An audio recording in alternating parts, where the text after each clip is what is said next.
Buenas tardes. A veces el contar con equipos que tienen cierta antigüedad o que pueden parecer obsoletos pueden transformarse en una verdadera solución para abrir nuevas puertas y generar nueva información. Información que puede ser relevante para encontrar situaciones no cotidianas dentro de la cotidianeidad de las pericias analíticas de todos los días. Los invito a ver una pequeña presentación que vamos a hacer inmediatamente, donde mostraremos algún caso en el que la innovación puede radicar en la renovación de los valores de técnicas o equipos que pueden parecer tradicionales o que pueden parecer incluso obsoletos. Siempre es bueno contar con algo clásico para poder potenciar e incrementar la eficiencia de las tecnologías de punta. O sea, no se puede prescindir de nada y todo es importante a la hora de integrar tecnologías, esfuerzos y saberes. Los invito a ver nuestra presentación. Estimados amigos, el día de hoy vamos a conversar y a detenernos un poco en una antigua técnica y tecnología que es la cromatografía gaseosa. La cromatografía gaseosa, que tiene su gran mérito en haberse ya a partir de los años 90, haber sido la primera quizás tecnología capaz de identificar, de separar, identificar y cuantificar analitos prácticamente en tiempo real y en forma muy eficiente. El requerimiento fundamental para esto es que sean moléculas volátiles o volatilizables y que separados en una columna apropiada entonces puedan ser identificables y cuantificables con el detector apropiado, para lo cual existe todo un universo de los mismos que vamos a mencionar muy someramente el día de hoy. Existen entonces varios detectores, de los cuales podemos mencionar el detector cuasi universal, que sería el detector de conductividad térmica, que determina la diferencia de conductividad térmica del gas portador puro, y el de este con su carga de analito. Tendremos en segundo lugar el detector de ionización de llama, que lo que hace es generar una llama, una combustión del analito mezclado con hidrógeno en una columna adecuada, en donde se queman y vehiculizados por nitrógeno. Esto se quema, esta mezcla de gases se quema y por encima de la llama es detectada una señal fotónica por un colector polarizado que recoge los iones generados y mide la corriente iónica entre la mezcla quemada y el electrodo del colector. Dije fotónica, debí decir iónica, ¿no? O sea, lo que se genera son los iones que impactan sobre el electrodo del colector y son los que generan la señal. El detector de captura electrónica, que es de alta sensibilidad y selectividad, es utilizado fundamentalmente en toxicología y en técnicas forenses para la búsqueda de trazas. Funciona mediante la excitación de partículas beta que bombardean el gas portador y generan un plasma de carga positiva, radicales libres y electrones térmicos, todos estos en una mezcla. Del balance entre la captura de electrones térmicos y fragmentos neutros se produce entonces una corriente de fondo que se relaciona proporcionalmente con la cantidad del analito presente en el gas portador. Luego tenemos el detector de nitrógeno y fósforo, que mediante la adición de metales alcalinos a la llama del detector se incrementa la respuesta hacia eluentes ricos en fósforo, azufre y nitrógeno. El detector fotométrico de llama se usa entonces con la mezcla con hidrógeno para excitar a un estado electrónico elevado los fragmentos de moléculas ricas en azufre y fósforo. La intensidad de radiación emitida, en este caso de radiación UV, es generada e identificada por un fotomultiplicador. El detector de fotoionización, basado en la detección de fotones generados en una lámpara ioniza compuestos orgánicos eluidos en el gas portador de la columna. Esta mezcla excitada genera una radiación UV y las diferentes energías de esta radiación UV generada producen una diferencia de potencial que es medida y con la cual entonces se identifica el pico correspondiente.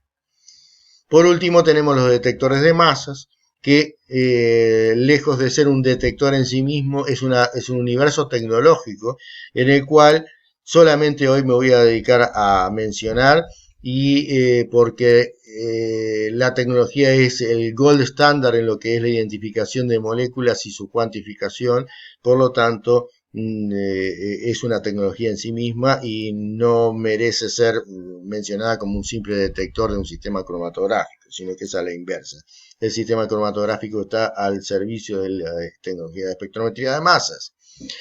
No obstante, vamos a mencionar que cuando se requiere una identificación precisa y casi absoluta de elementos, estos se separan utilizando un sistema cromatográfico, que puede ser el cromatógrafo de líquido, iónico o en este caso gaseoso, y los analitos previamente ionizados se inyectan en cuadrupolos que mediante la combinación de alto vacío, de energía iónica y de campos eléctricos variables en función de la presencia de un ambiente de cuadrupolo o incluso hasta de hexapolos, se puede entonces producir la separación selectiva de las moléculas a analizar en base a su relación masa-carga.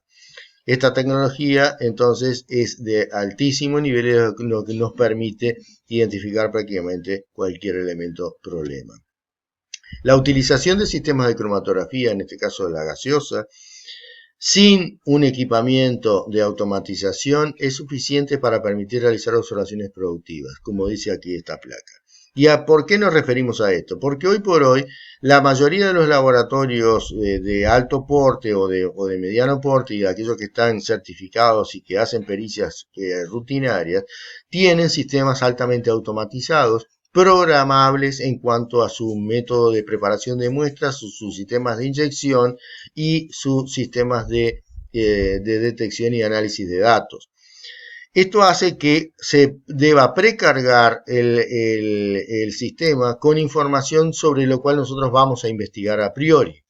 Y a veces sucede que que aparecen en un determinado tipo de elementos sustancias o situaciones no previstas en esa automatización previa y puede ocurrir entonces alguna clase de problemas que es sobre los cuales nos vamos a detener brevemente en la charla de ahora. En este caso, ustedes pueden ver la presencia de vamos a hablar de un ejemplo en donde no mencionaremos ni la institución ni el analito que corresponde, puesto que se trata de una pericia diagnóstica en un paciente real. Por lo tanto, no solamente vamos a utilizar los espectros y sin mencionar nada de esto a modo de ejemplo de lo que queremos mostrar. En este caso tenemos la presencia de un paciente cuyo perfil se grafica en blanco, en donde tenemos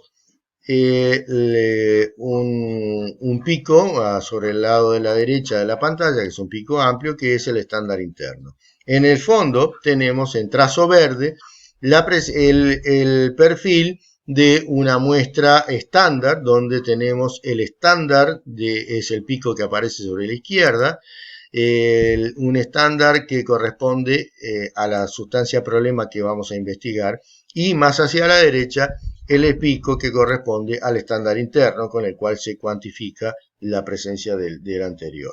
En este caso, como ven, el paciente presenta una variación muy poco despegada de la línea de ruido, por lo tanto se determina como que es negativo o que no es detectable en función de la línea umbral que nosotros determinamos.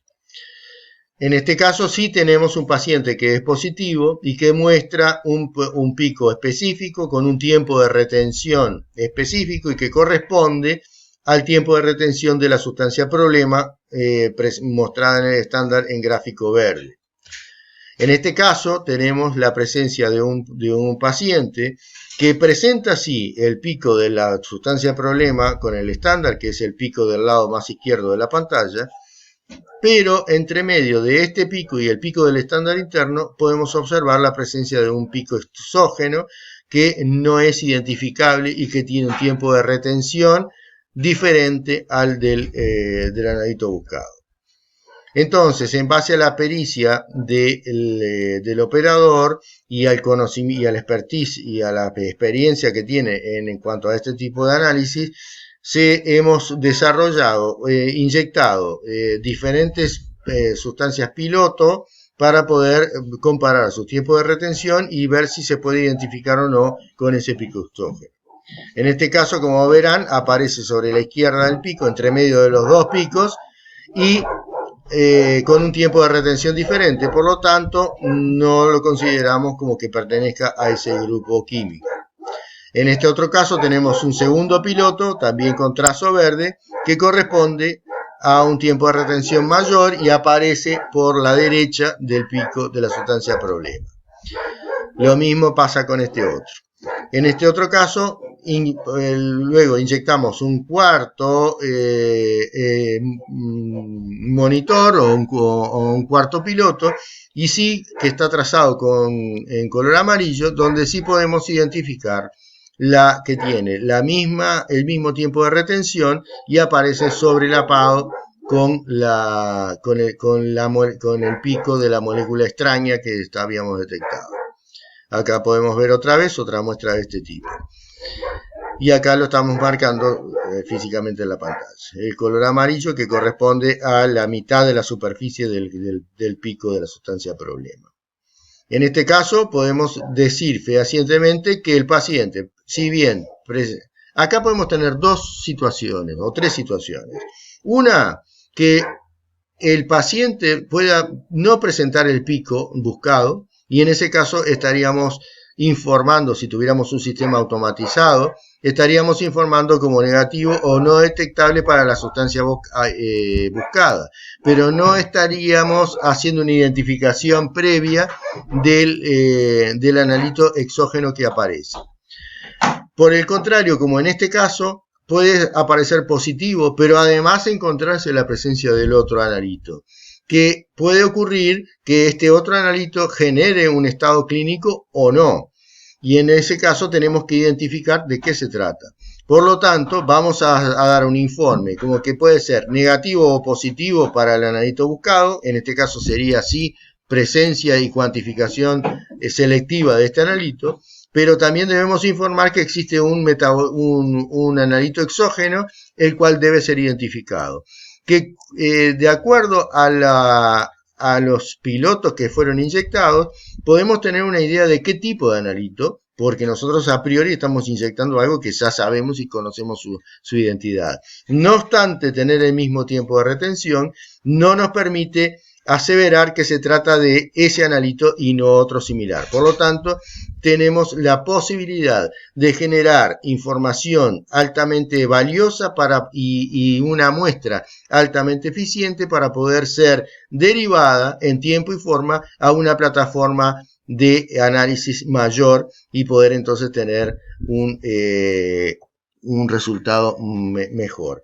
En conclusión, podemos decir que en este caso otra vez podemos innovar, y en la innovación se basa en la renovación o en la revaloración de elementos de nuevas y viejas técnicas que nos permiten utilizar mejor las nuevas tecnologías ya disponibles.